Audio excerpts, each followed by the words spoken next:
5 buwan na si baby at next month pwede na siya mag-solid. Ang dami nga nagsasabi na ang bilis nga daw ng panahon at ang laki-laki na ni baby. Naglalaro lang muna kami ni baby habang iniintay kong kumulo yung tubig niya dahil paliliguan ko nga siya. Nakakadapa na nga pala si baby, nagsimula ito nung 3 buwan siya. Kaya nga todo ingat kami ngayon pag natutulog kasi may time na dumadapa siya habang tulog. Paliliguan ko nga pala si baby today kasi nga magma-monthly photoshoot na naman siya and then may pupuntahan kaming birthday sa McDo. Pag may pupuntahan kami, noong una kong nire-ready si baby para pagkatapos niya maligo, dede, and then makakatulog siya habang nagpe-prepare naman kami ni Mister. Bumili lang ako ng sapatos niya sa Shopee, napakaganda niyan.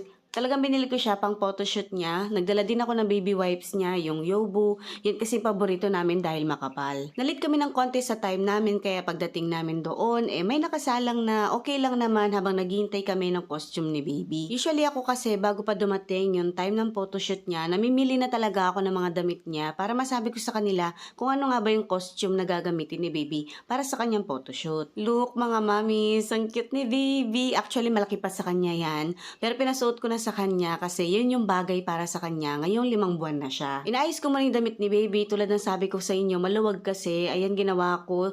Pinasok ko na lang yung sobrang tela. Pero kung sakali magpa-picture kayo dito, pwede ito hanggang 1 taon. Medyo distracted si baby dito kasi naririnig niya yung plastic dun sa site kung saan siya tumitingin. Tignan niyo naman tong batang to. Wala pa nga naluluto, tumitikim na. Kidding aside, ayan, distracted na naman siya sa sapatos niya.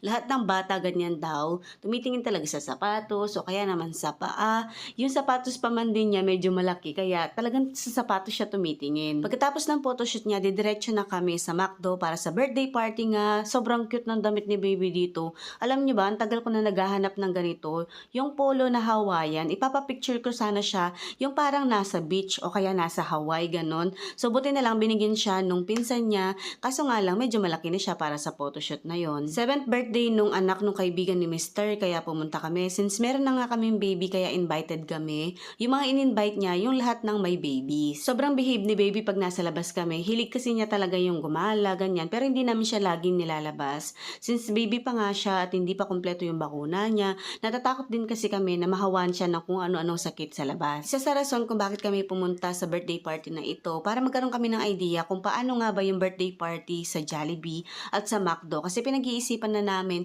kung ano yung gagawin namin sa first birthday ni baby. Inaantok na si baby kaya ayan, plakda, knockout. Pero dahil nga ini-invite nila na magpicture lahat ng baby na pumunta sa birthday party na iyon, pinasama ko na si Mr. habang tulog si baby. Syempre may pamaskot sila, hindi nga lang si McDo. Pag-uwi namin nagpump nga pala ako. Yobu yung ginagamit ko dito. Nag-iipon talaga ako ng milk bago magtrabaho. Yun yung pinapadede nila kay baby.